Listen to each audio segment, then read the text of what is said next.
asteroids, volcanoes, a lack of oxygen. These were just some of the ways that life was almost snuffed out on our planet. But against all odds, humans have managed to survive. So, how did we go from tiny molecules to taking over the entire world? Well, we'll take you on a journey through time that explores the evolution of humans in 20 minutes. Who the heck is Luca? Is it evolution's fault that we're all wearing braces? And wait a minute, do we all really have the same great-great-great-grandmother? 4.5 billion years ago. 4.5 billion years ago, something absolutely mind-blowing happened. And I'm not talking about the Big Bang. Believe it or not, this second act might be even wilder. I'm talking about abiogenesis, the beginning of life from non-life. Imagine a soup of ammonia, methane, and hydrogen in a hot broth of water. This could be cooking in a volcanic vent deep in the ocean. Instead of curry powder, Mother Earth probably added some sulfur, nickel, and iron to the broth. Molten rock underneath then heated things up. Over millions of years, these molecules clashed together to form chains of amino acids like lysine, lactic acid, and urea. These may have been the building blocks of life. In the end, some of these chains started replicating, and voila! Molecules became replicating cells. We now have life on Earth. Okay, it's probably not that simple, but this was roughly how the very first single-celled organism came to be. Probably in a deep-sea hydrothermal vent. Meet Luca, the last universal common ancestor. Humans, animals, fungi, not-so-fun guys, trees, we can all trace our existence back to this critter. One of the countless differences between modern humans and our friend Luca here is that he was not self-conscious. And while we may have tons of information on how we developed our big brains and started walking on 2 feet, our leap to self-consciousness is still a little mysterious. Let's take a moment to explore this a bit further because there are some pretty wild ideas out there. Some philosophers have even proposed that the key that unlocked our self-consciousness was psychedelic mushrooms. Yeah, the theory goes that our ability to use language, reflect on ourselves, and perform other unique human brain functions might all stem from ancient ancestors who consumed psilocybin mushrooms. The psychedelic molecules within these mushrooms are known to depattern the brain, alter modes of perception, and encourage social bonding, which could be the perfect ingredients for the emergence of human consciousness. And if you're doubting the power of these little psychedelic molecules, well, all you need to do is look at how they're being used today. One biopharmaceutical company called Cybin is using them to solve one of humanity's biggest problems: depression and anxiety. Depression is a chronic illness that affects about 280 million people worldwide, and it costs the global economy $1 trillion each year in lost productivity.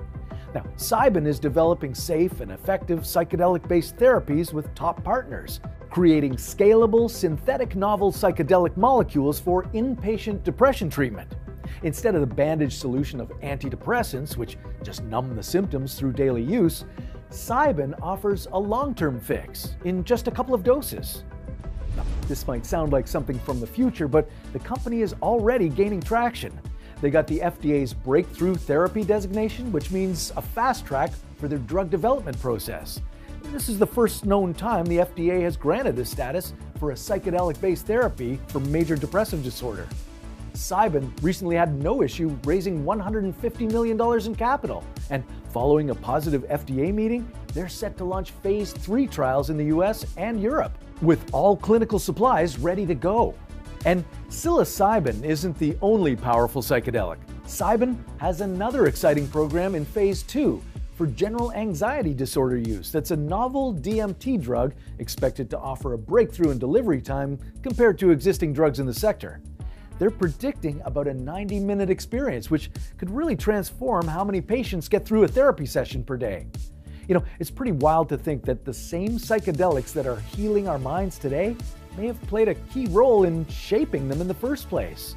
But we're getting a little ahead of ourselves. in order to be self-conscious, we need a brain first. So let's get back to our timeline. 3.5 billion years ago.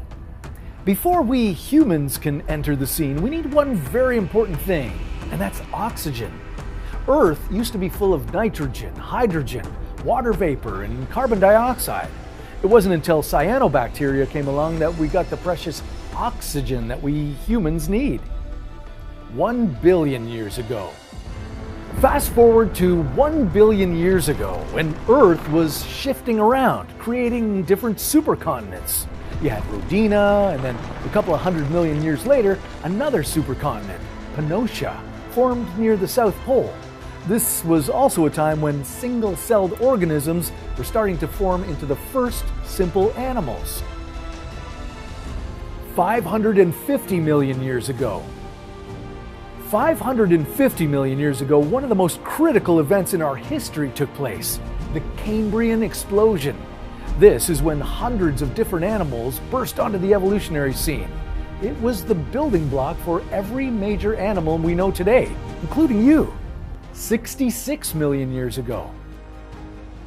The dinosaurs ruled Earth for hundreds of millions of years and survived multiple extinctions, but all good things eventually come to an end. 66 million years ago, an enormous asteroid hit Earth, landing on the Yucatan Peninsula in today's Mexico.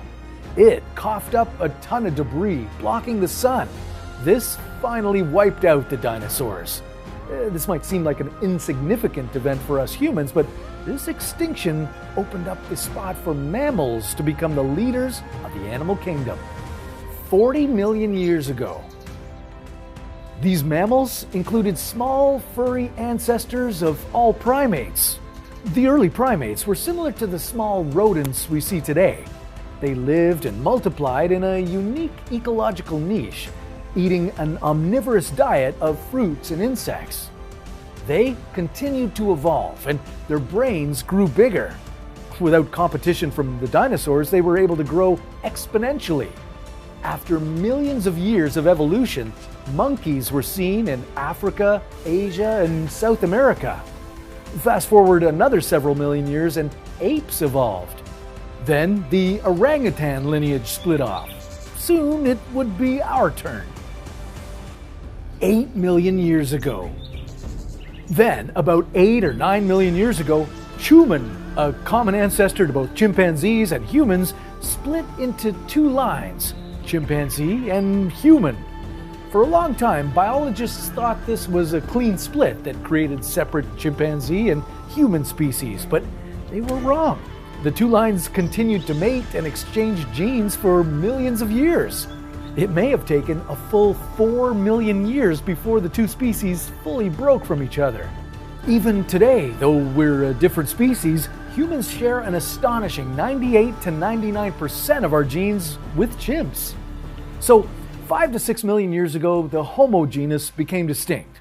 Despite being a separate line, our ancestors were still pretty ape-like. You may have heard of Lucy, a 3.2 million year old ancestor from Ethiopia. Her brain was tiny, chimp-sized. The secret to big brains had yet to be discovered. And Lucy had long arms. She probably spent a lot of time swinging in the trees at night. But there was one important feature that separated early humans, including Lucy, from apes. We were bipeds, walking on two legs. What led to that? Well, there are two explanations for what got humans walking upright. The first is the savanna hypothesis. According to this, when forests retreated and savanna spread, humans spent more time foraging among the grasses, and walking upright allowed them to see better, like an SUV that towers over all the sedans. However, after studying chimps in western Tanzania, some scientists believe early humans mostly walked upright in trees. This may have been to gather fruit in the upper branches or to escape predators, but this theory has got some explaining to do. For instance, it can't explain why humans became bipeds but chimps didn't. Then how about them kangaroos? 2.6 million years ago. About 2.6 million years ago, early humans started getting the hang of things. Their brains began developing further, which allowed them to start making tools. The species behind this was Homo habilis, sometimes known as handyman. The early tools were only sharpened stones. It took another million years for humans to make hand axes, but we'll get to that in a bit. Scientists don't believe these early humans were fearless hunters. They were probably mostly scavengers, eating leftovers from the kills of saber-toothed tigers. They used their tools to cut up carcasses and break bones to get to the nutritious marrow. If they got lucky, they also ate zebras, elephants, rhinos, buffalo, and giraffes. But mostly, they were just eating salad. It's no surprise that early humans weren't all that fearless. Life was dangerous. We see some pretty gruesome deaths in the fossil record from 1 to 2 million years ago. One adolescent was caught by a leopard and dragged up a tree. A 3-year-old was likely picked up by an eagle with its talons digging into the child's skull. And if it wasn't a leopard or an eagle, gum disease might get you. One kid got an infection after a baby tooth fell out and died of sepsis. Scientists even found a woman who died of vitamin A poisoning. Maybe she binged on animal liver. I don't know about you, but I'm feeling pretty lucky that I live in the present. 800,000 years ago. Then, 800,000 years ago, early humans learned a new valuable skill. Not only would this change the path of history, but it would give today's dentists something to do. But more on that in a second. Humans learned to control the use of fire. This meant we could keep ourselves warm, scare off predators, and cook meat. With humans eating more meat, this caused our most important organ to grow larger: the brain. But there was a downside to all this new delicious cooked food. It was now softer and easier to eat. This led to humans needing to chew less and our jaws becoming smaller. And a smaller jaw means we were more likely to have crooked teeth due to crowding. Take a look at this caveman's teeth. Yeah, perfectly straight because of the larger jaw size. 400,000 years ago. Okay, now that humans had fire and food, they were looking for a better form of shelter. They didn't want to live in dark and dingy caves any longer. They decided to start building houses. Now, the oldest building we have a record of is from 400,000 years ago, located in France. This is also when Homo heidelbergensis enters the picture. They're a key extinct species of human that were ancestors to Homo sapiens, Denisovans, and Neanderthals. Between 300,000 and 400,000 years ago, a group of Homo heidelbergensis moved from Africa to Eurasia. One subgroup moved west to Europe, becoming Neanderthals. Another subgroup moved east into Asia to become Denisovans. A little later, we'll tell you about interspecies romance, so keep these players in mind.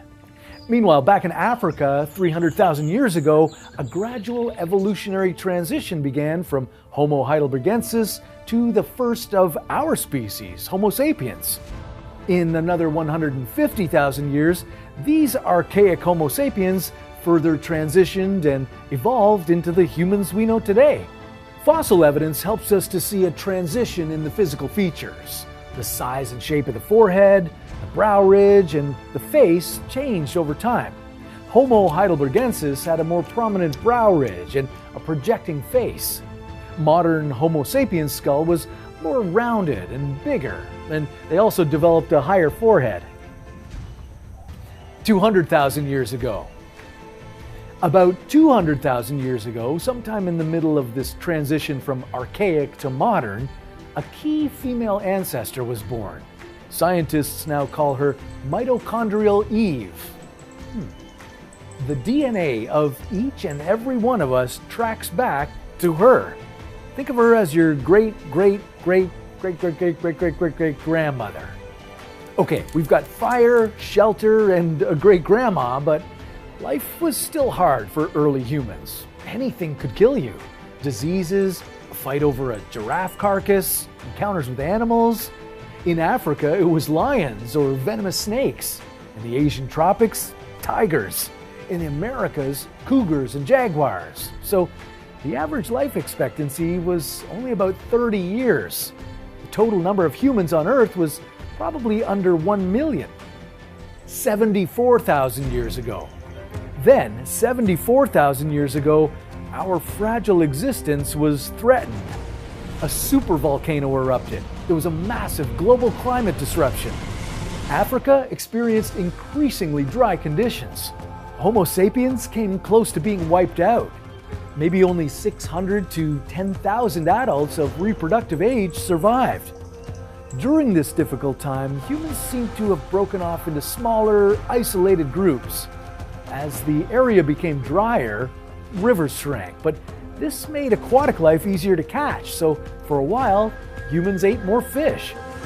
Ultimately, the fish may have been depleted, and this was one of the likely reasons that they left Africa.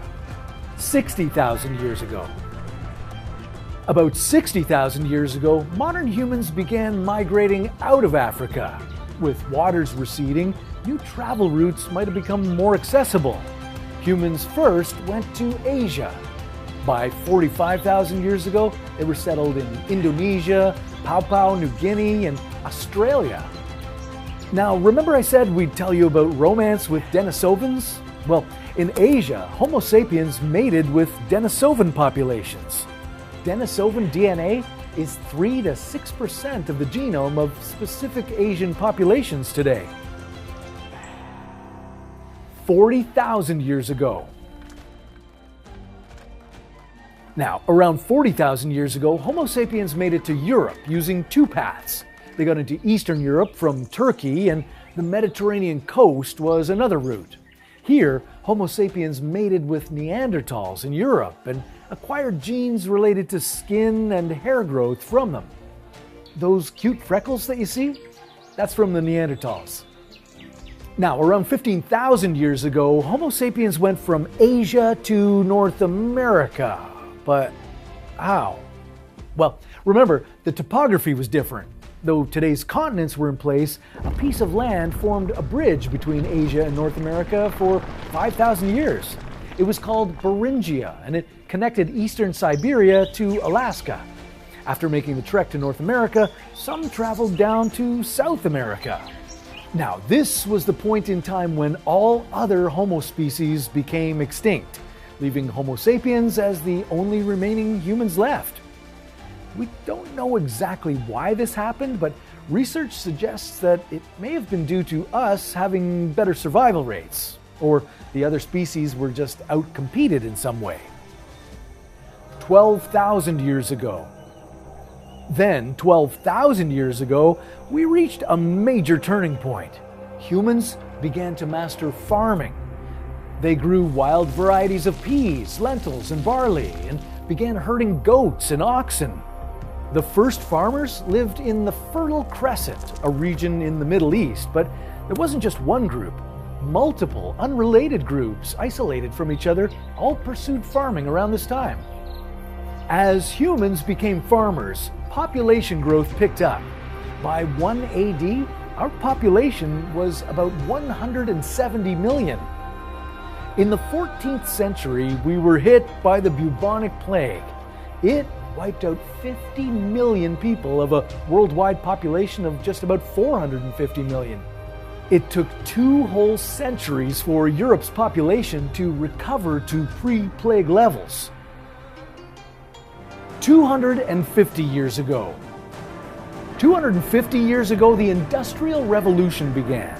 Our world transformed from rural and agricultural to urban and industrialized. Our population started to grow rapidly. We hit 1 billion people in 1804, and in 2023, we were at 8 billion. Our growth has been exponential, but humans have needed vast amounts of energy. First, we got this from coal, then from oil and natural gas. Now, we're on the path to harvesting solar power, discovering new technology, and space travel. Who knows what the future holds for humanity? Maybe it's becoming a Type 1 civilization. But that sounds like a story for another What If.